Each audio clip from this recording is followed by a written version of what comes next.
German Chancellor Olaf Scholz is in Egypt and says Germany wants to support Egypt's mediation efforts and help to de-escalate following Hamas terror attacks on Israel. Scholz and the Egyptian President Abdel Fattah al-Sissi discussed the humanitarian situation in Gaza. The Chancellor travelled to Cairo following a visit to Tel Aviv, where he expressed Germany's solidarity with Israel. Now let's listen in to what he said at a joint press conference with the Egyptian president. Together, we are working on humanitarian access to Gaza as soon as possible. People there are in need of water, food, and medication. I can assure you at this point we will not leave the people alone. The German government will continue its humanitarian efforts for Gaza to ease the suffering of the civilian population.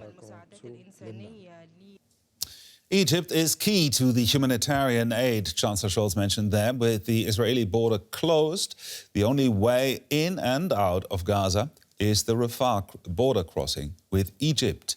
Mediators are already working to let desperately needed aid pass in through Rafah and allow foreign nationals and the wounded out. Egypt said it was forced to close the border after Israeli strikes on October 10th and 11th and is working to reopen it. Trucks carrying aid are heading to the border, but it's still unclear if they can cross. Now let's take a closer look at Egypt's complex role in the current crisis. Neighbour to Gaza and Israel, Egypt holds a strategic and historical place in the conflict. Cairo opposed the formation of Israel in 1948, and the two states have fought several wars. Sections of land passed back and forth between flare-ups. Egypt took control of the Gaza Strip when its borders were first drawn in 1949. But less than 20 years later, Israel claimed it during the Six-Day War, at the same time seizing the Sinai Peninsula. In 1979, Cairo was handed back the peninsula, and the two states signed a peace deal. Egypt became the first Arab country to recognise the State of Israel. The two nations have had mostly peaceful relations since and have cooperated on issues like security. Past governments have mediated between Israel and Hamas, which has historical ties to Egypt. The militant Islamist group began as a Palestinian branch of the Muslim Brotherhood, which was founded in Egypt. The Muslim Brotherhood briefly held power after the Egyptian Revolution in 2011, but was ousted by current President Abdel Fattah al-Sissi in a coup. The group has been outlawed in Egypt.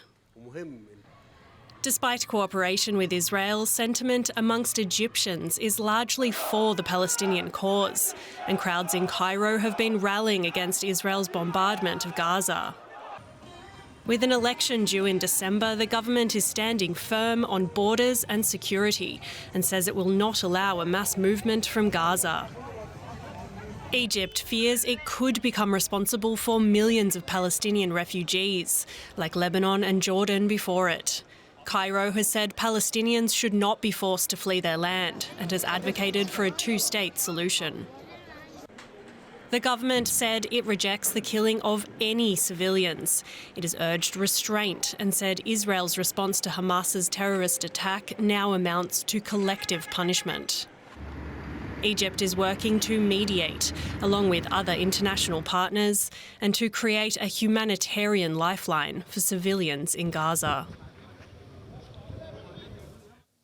Let's cross over to Cairo, where our journalist Bahira Amin is standing by. Bahira, earlier in the show we heard the German Chancellor reiterating Israel's right to defend itself. Does Egypt agree? Egypt has, in general, not contradicted that. But the difference, and what Egypt has reiterated in the cycle of violence, is that Israel has gone beyond its right to defend itself into collective punishment. So that includes Israel targeting civilians, targeting health facilities, depriving 2.4 million people of essential needs, including food, water, electricity, and fuel. Now, Scholz was expected to push for the Rafah crossing, the only border crossing between Gaza and Egypt, to be reopened. Has there been any progress on that? We were expecting that. It's the same level of the same line of communication that's happened between Cairo and every European leader. And we did get that. President Abdel Fattah reiterated Egypt's commitment to keeping Rafah open, said they had never closed it on the Egyptian side, but that Israeli airstrikes on the Palestinian border post had forced its closure. At this point, hundreds of trucks full of aid are still waiting on the Egyptian side of the border.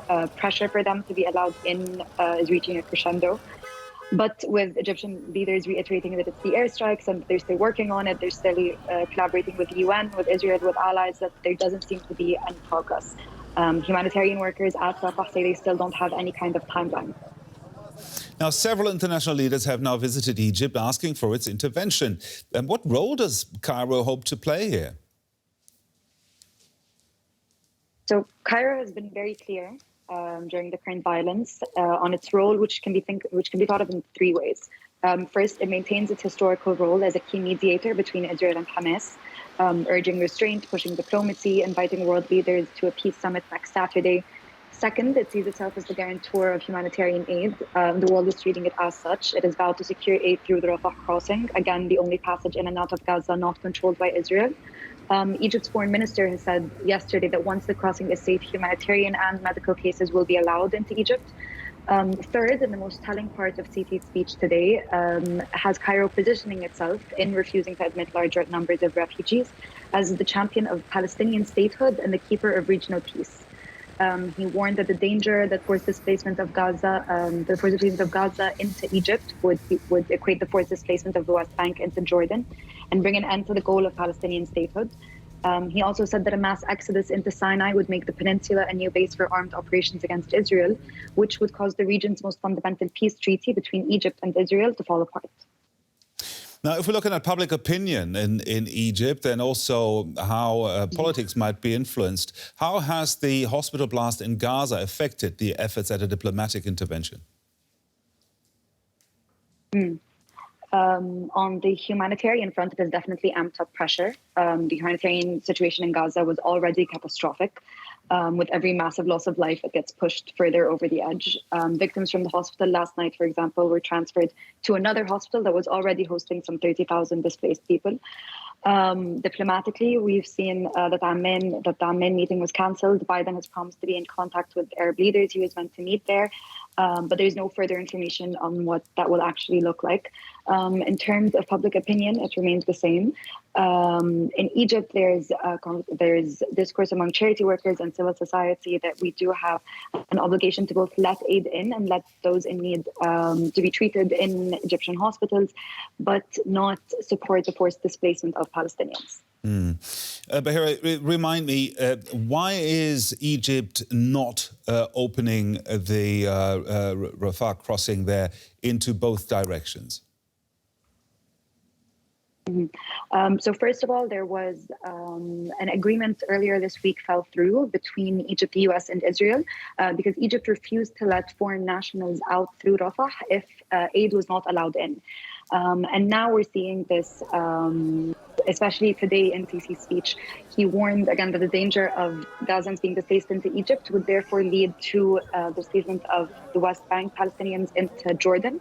Palestinian President Mahmoud Abbas has also warned that Gaza is facing a repeat of the Nakba in 1948, the mass displacement of Palestinians in the creation of the State of Israel. It's also noteworthy to note that most of the population of Gaza are refugees who were driven from their homes in 1948.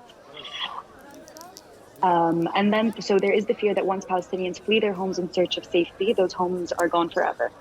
So Sisi also said that that proposal holds immense risk to the region's most fundamental peace treaty. As you said, Egypt was the first Arab state to recognize Israel in 1979. Bahira Amin there in Cairo for us. Thank you very much.